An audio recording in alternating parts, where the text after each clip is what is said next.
Welcome to the fastest daf in town. Today we're in Masechtas Baba Kama Daf Tes. We are going to begin on Tes Amud Aleph, about 7 lines from the top. Rav Huna Omer O Kesef O Meitiv.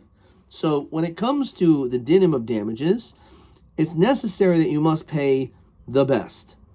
Eisvei. So what does this mean? Says Rashi. V'hadalo Iri Rav Huna Ad Hacha Mishum Deboy Lasukim Lamilsa. Rab Shmuel, Rabbi Kiva, the boil el kashin shoman oisa b'shil hein shoman yad hach d'mar b'osel. So this is actually going back on a question that we had a while ago. That on one hand it says meitiv sedeu, you have to give your best, and yet we're going to say that you need to you can give any, even shava kasev, even subin, even bran. So one answer we said is that everything is considered to be meitav, all metaltal, and excluding karka. Because when it comes to metalton, it's movable, you can always sell it somewhere else. So this teretz is saying that o kesef o meitiv, which means either give your best or you give money. And that's what it means. So you give money or you give the best of your fields. Okay. Eisvi Rav Nachman Rav Huna. So he doesn't understand this. Yoshe Rav Shava Kesef Afil Subin. It says that you can give anything. The Hakamai Skin and Budalei Slay. It's talking about we don't have anything else to give. You have nothing else to give, so then you can give anything you have. So one second. Obviously, if you owe someone money or something of value, and you have very little, so we'll take whatever you have. So, why would you think we're not going to have him give us anything? I'm reading lay. Maybe the Mazik can say, Zil Tarach Zavin, go and trouble yourself and sell this bran. The Isali Kasev Kamashmuan. You would think that the Mazik should be able to, that they are in the way, they'll say to the mazik that you should take your bran and sell it, and then give us money. So why should you give us bran? So that's the din, that the mazik doesn't have to sell his bran, he can even use it if he has nothing else. That's the chiddush. Amar Avasi, ksafim harhen kikarka. Money is like land, which really we generally do not say.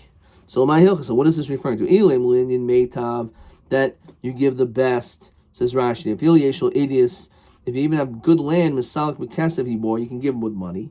So how do Rav Huna? That's what Rav Huna is saying. Rav Huna said that you can give money or good land. El l'shnei achim. We're talking that the situation is where you have two brothers shechalku, that they are dividing up a property. So what happened is one took land and the other one took money. So the Baal Chayiv of the father took away the land. So now the one who had the land doesn't have the land anymore. And the other brother has all this money. To Uzul Hai, this brother can go with Shakal Pagam Ksafim Bahadeh.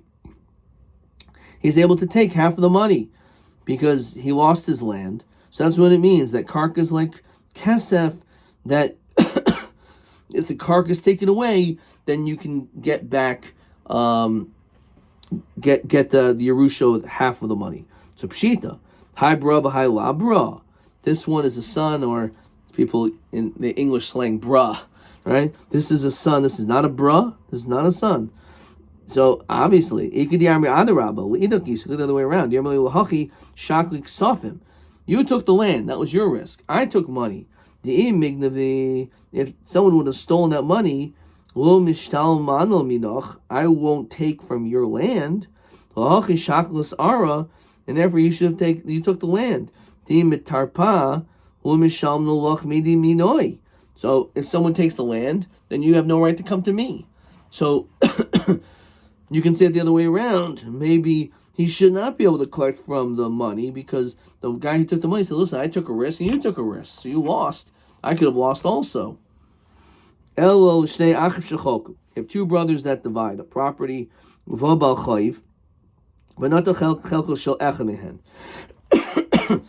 he ended up taking the possessions of one of them. Now he could pay back, so then as we're going to see, he could pay back his brother with kesef. Now, this already learned. Inmar, when it comes to brothers that divide up, and the guy takes one of their person's property. Rav Omer Batala Machloikis. The division is batal, says Rashi. Osa Chaluka Batewa. That Chiluka does nothing.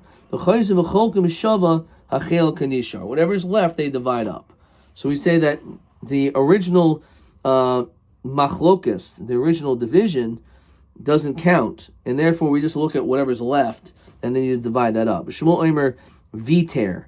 Shmuel says you lost out. Rav Asi Omer Noitel Revia Bekarka. You take a quarter of the land, or Revia B'mois, or a quarter of the money. Rav Omer Batal Machlokas. What does that mean? That the division is just like batal, like it never happened. That the brothers that divide, they have the same status as Yarshim, says Rashi. Valshneim lifroya. Since they're Yarshim, both of them had to pay off this loan. Hilkach machzis chelko yasaloi. Therefore, he has to return half of it to his brother. Shmuel Omer Viter. He loses out. They're considered to be like lukuchais. And therefore, he won't be able to get anything. Says Rashi, Ve'ein lo alav klum. You should not get anything. Okay. Now, Rav Asi Omer not Revia, a quarter. Why? Bekarka Revia b'mois, because Masafkale, Iki Yarshin Damu, Iki Lukuchan Damu.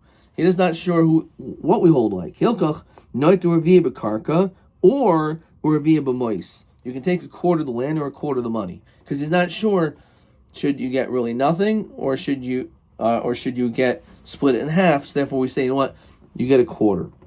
Says Rashi, "Havli safek mamoin b'chol mamon amutal b'safek cholkin." It's divided. They note imo el revia. He only gets a quarter. But lo yachol salek lasalka o bekarka o b'mois. He could have given him land or money. Loshen acher, says Rashi, revia b'mois mamish, a quarter of the land mamish. Levad revi bekarka, which means actually he's going to get half. Behind harihin kikarka. You give the land, and you can't give money. It's like he's not lokech with achrayas. He has to give back half of what was lost. He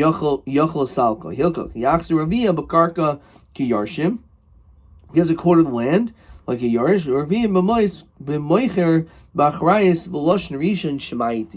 and the first Lashon is more clear, not that it's a quarter of the land and a quarter of the money, but it means or. That's the one way of reading it. So anyway, this is going to be a kasha, because we already have this discussion. It's true, but it's a machlokas over here. So we already know that this is the din. It's not being mentioned over here to teach the same thing. There must be some chiddush. Question 9. Ha'achim shecholku. Karka. So brothers divide land. The brother, someone takes one of the land. So they divide. One person has land A, the other person has land B, and all of a sudden the Baal Chayv grabs land A. Mehem study asavik derav asi be'inyan zeh. So umal sirli ledina machmas asavik based prushim barashi. Hard question. So according to the first pshat, there's a suffix, are the brothers like Yarshim or Lukuchais? Therefore, you give either a quarter of the land or a quarter of the money. According to the second pshat, the suffix, if they're Yarshim or Lukuchais b'achrayas. And therefore, because of the suffix, you have to give a quarter of the land, like Yarshim, as well as a quarter of money, like you're selling b'achrayas. Okay. All right. Ella my harihin kikarka. What does it mean that money's like karka? Indian meitav. Regarding meitav, that if you have great land, you can also give money. So Yahachi Hainu Rav Huna. That's it. Yeah, it's the same thing. When it comes to doing a mitzvah, it's until a third. My shlish. What does that mean? As we continue to Testament base, this is a pretty famous Gemara.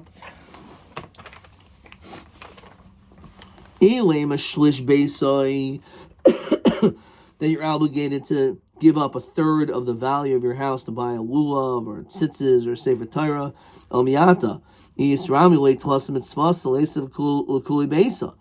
if you have 3 mitzvos and you have to give a third of your house for each mitzvah, you'll have nothing left. That can't be. Rav Zera, it's behidur mitzvah ad shlish b'mitzvah. That when it comes to hidur mitzvah, you have to spend even a third above the ikr of the mitzvah. Boy Rabashi, shlish mil gava shlish mil bar. Teku is it a third, an outside third or inside third? B'marava amir mishmei Rav Zera ad shlish mishaloim mikan v'yach mishal kadosh baruch hu. The first third is yours, and the rest is Hashem. Says Rashi, Mashi Yosef behider Yosef al shlish yifrol kadosh baruch hu b'chayev. You'll be paid back. Now this is the famous kasha that when it comes to Chanukah, we know in Perek B'Mem Adlikin it says to do the mitzvah of Ner Chanukah is Ner Yishubeisai, 1 candle, and that's it. So if Mahadran and Mahadran is on the 8th day, you have to light 8 candles. That's a lot more than 1/3 more than the mitzvah. The mitzvah is to light 1 candle, and here you have to hidur mitzvah, you light 8 candles. So the question is, it sounds like when it comes to Chanukah, again, you're yoytze with a candle, but we do much more than 1/3 than that. So again, the kasha is, why is this? So obviously, you could always answer take when it comes to pursuing Nisa. It may be different. This din doesn't apply to pursuing Nisa. Alternatively, when we're talking about the different levels, they could have different symbolism. So it may mean hidur mitzvah is not mahadran and mahadran is not necessarily a hidur mitzvah. It's not necessarily the same thing. Okay. So we finished the first Mishnah. Reason to celebrate. Let's continue with the next Mishnah. Second Mishnah is Masechta Masnisin. Kol shechavti b'shmirasoi hichsharti es nizkoi. So anyone who's obligated in watching an object, so hichsharti es nizkoi, says Rashi, im hizik hichsharti, if you are prepared, you should be prepared for the damage.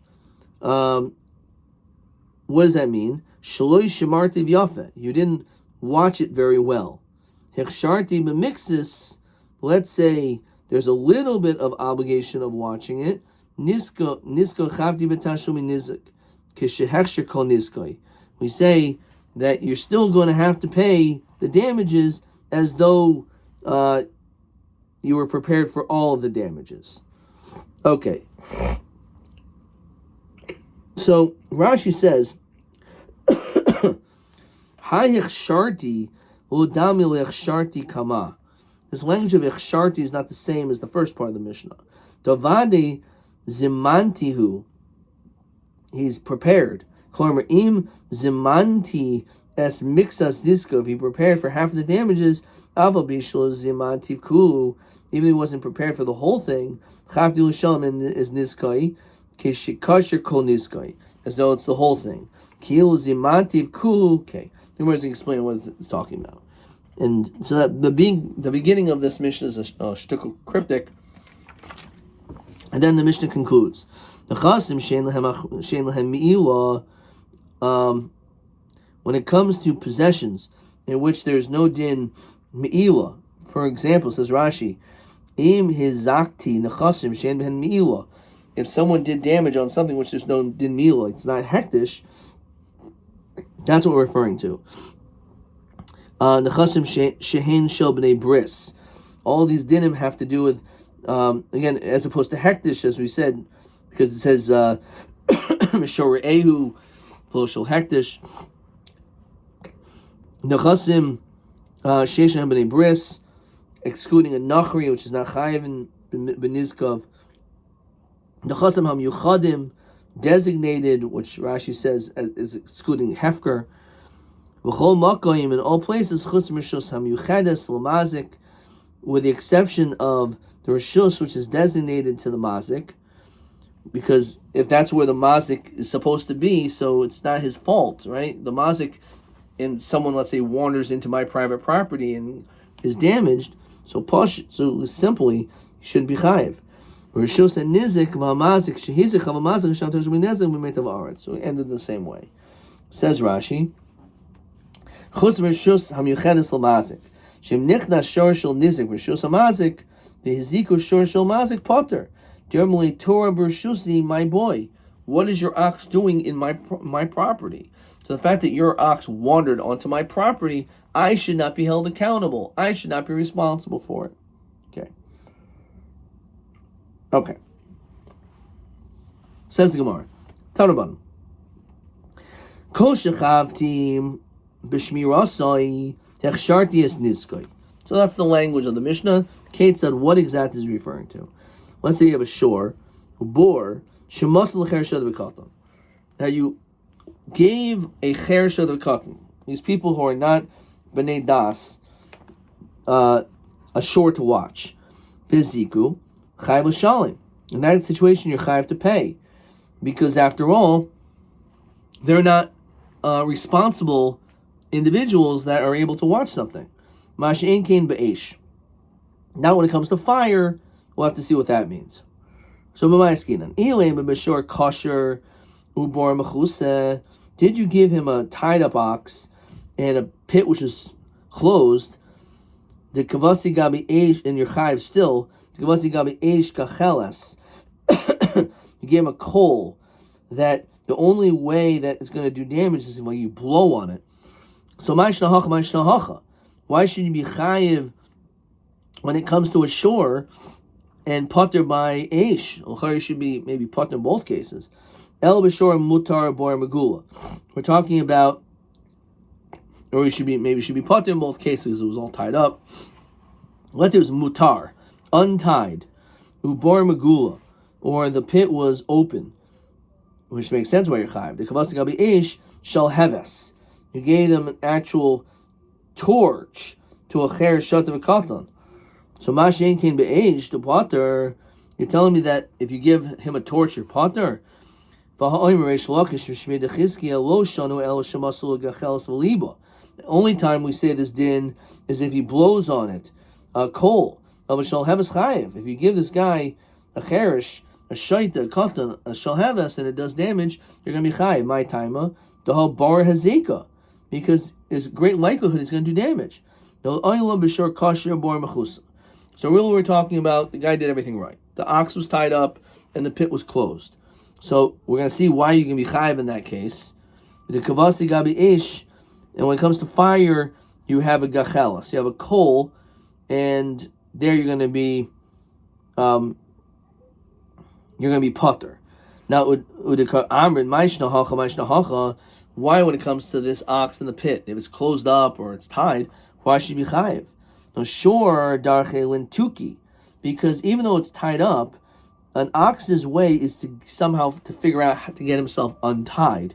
A boar, darche linturi, a pit where there's all these people walking around, it also can become become opened quite easily. So therefore, even though you gave them something which was tied up or closed, that's not enough, because you didn't have someone who's a ben das to be a shomer to watch these items. So you're going to be chayiv. However, gacheles, when it comes to a coal, the longer you leave a coal alone, the more it will extinguish itself, and therefore, for that reason, you're going to be potter by ish. Rabbi Yochanan Rafil Masalo shall have a stami potter. He says, no. It's not talking about a gachelas, but it's talking about even in the case of a shalheves, which is a machlokas. But according to Rabbi Yochanan, he holds if you give a torch to a cher of the cotton, you're also potter. To kavasa hakam shor mutter or bor megula, which therefore would be comparable to an ox in a pit which is open up. Obviously, you're going to be chayiv by those things because you gave him an open pit, right? And this guy can't watch it. It's not, so obviously he's chayiv, but why would you be potter by shalheves? Hasam safta the cherish kagarim. When it comes to the cherish involving himself with this, it says Rashi, achizaso shel cherish garma. It's the holding on to it is what causes it. Hachal safta the cherish kagarim. However, let's look in Rashi. Safta achizaso b'koichel, his koyach. So when it comes to the shore and the boar, it's him involved in it. However, when it comes to a shalheves, so in that situation, it's not his koichai that causes the damage, and therefore you're going to be potter. Okay, we're going to stop there, but let's look at question 10. Shor bor shemasul l'cher shad v'katan v'hazikun chayv l'shalom mash ein kain be'esh. Mash na esh mishor bor. So the first answer is pashut. We're talking about gachelas, and the longer that you hold on to a gachelas, the more it's going to extinguish itself. Or it's talking about a shalheves, and we're talking about a shor mutar, a shor which is open out. So eish safta decherish kagarim. When it comes to eish, it's the koyach of the cherish, and therefore you're not responsible. Mashenkin mashor, so it's not the safta decherish, it's the koyach of because eish is an inanimate object. Let's say, okay, bor also is, but let's just compare it to a shor very simply. So when it comes to a shor, even though the cherish is dealing with it, so it's really it's the shore that did the damage. So you're chayev because you should have been more careful. However, you shouldn't have had him watch it. Mashenkin, when we're dealing with, again, case of a shalheves, so in that situation, itaka is the safta, right? Ish safta the cherish kagarim. And therefore, for that reason, you are pater. Adkan.